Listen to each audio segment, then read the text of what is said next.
And now we turn to the hacker who made headlines around the world with the most dramatic and extensive intelligence revelations in history. Edward Snowden revealed a secret surveillance operation that went far beyond anything the public had imagined. It set off alarm bells across the intelligence community, angered America's allies, sparked calls for reform from the president and Congress, and at least one federal judge believes he uncovered a program that violates our Constitution. He's been called a patriot and a traitor, a fugitive and a freedom fighter. How Edward Snowden will spend 2014 and the rest of his life is anyone's guess.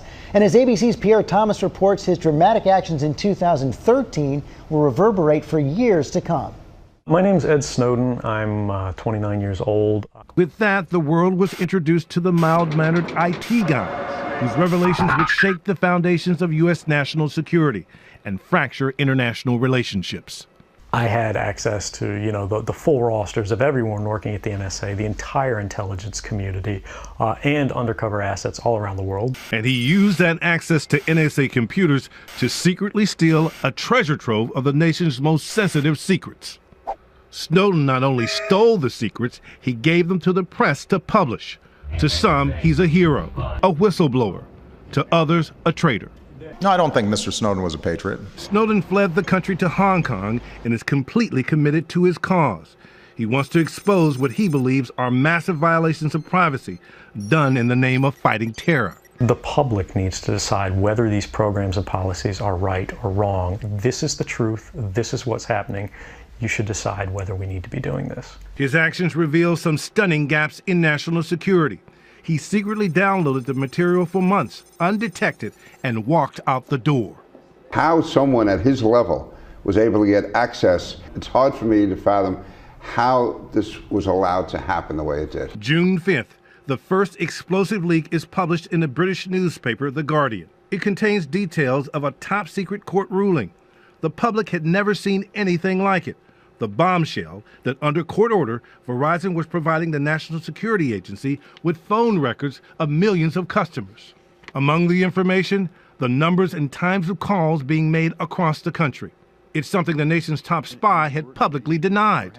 Does the NSA collect any type of data at all on millions or hundreds of millions of Americans? No, sir. It does not. Not wittingly. The leak sends shockwaves throughout the entire U.S. intelligence community. Time and time again, the American people were told one thing about domestic surveillance in public forums, while government agencies did something else in private. Just recently, a federal judge in Washington stated he believes the data gathering is unconstitutional and could violate the Fourth Amendment, protecting against unreasonable searches. But Snowden's critics say he's unleashed potentially ominous consequences for the country. Taking a very sensitive classified program that targets foreign persons on foreign lands and putting just enough out there to be dangerous is dangerous to us. It's dangerous to our national security. The leaks, officials say, have caught the attention of terrorists. Are we less safe because of what Snowden took? Yes, we are. We know that already that certain al-Qaeda elements have changed their means of communication based upon what Snowden has disclosed. What Snowden has done has unraveled a significant part of the defenses that we had set up after September 11th. And not just defense, but also some of our preemptive abilities to stop something before it happens. As for the diplomatic damage, enormous. Authorities say for hostile intelligence agencies, the leaks are a bonanza. For friendly nations, the revelations of spying on allies are, as one intelligence official put it, a foreign diplomatic disaster. It's the latest bombshell from Edward Snowden. There you see President Obama looking relaxed with other world leaders at the G8 summit today, only hours after The Guardian revealed that America had spied on its own allies. Embarrassing disclosures that the U.S. was monitoring the phone calls of 35 foreign leaders, close allies among them, including German Prime Minister Angela Merkel. The leaders demanded answers, with the European Union even sending a fact-finding delegation to Washington.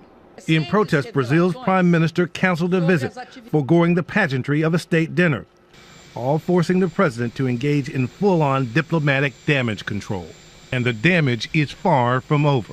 Should we be expecting more revelations from you? You should.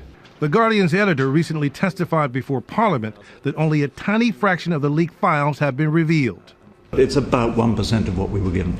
Only 1% of the information in those files has now gone public. Yes. WikiLeaks, the whistleblower organization which has leaked some of the most explosive secrets of the U.S. government, has supported Snowden throughout.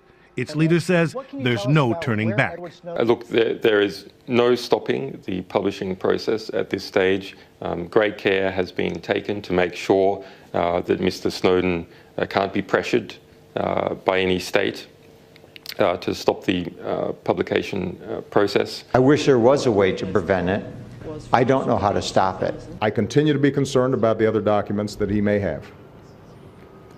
That's part of the reason why we'd like to have Mr. Snowden in custody.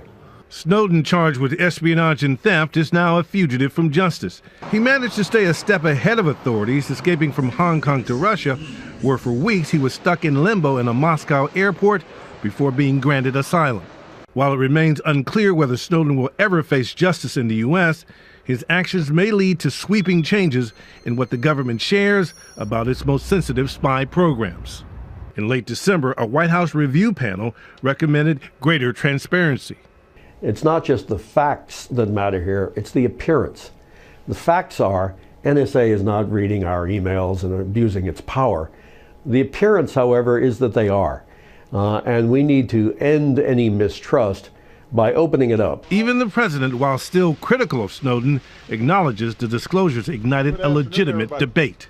Just because we can do something doesn't mean we necessarily should, and the values that we've got as Americans are ones that we have to be willing to apply beyond our borders. And with many more potential leaks to come, the debate is far from over.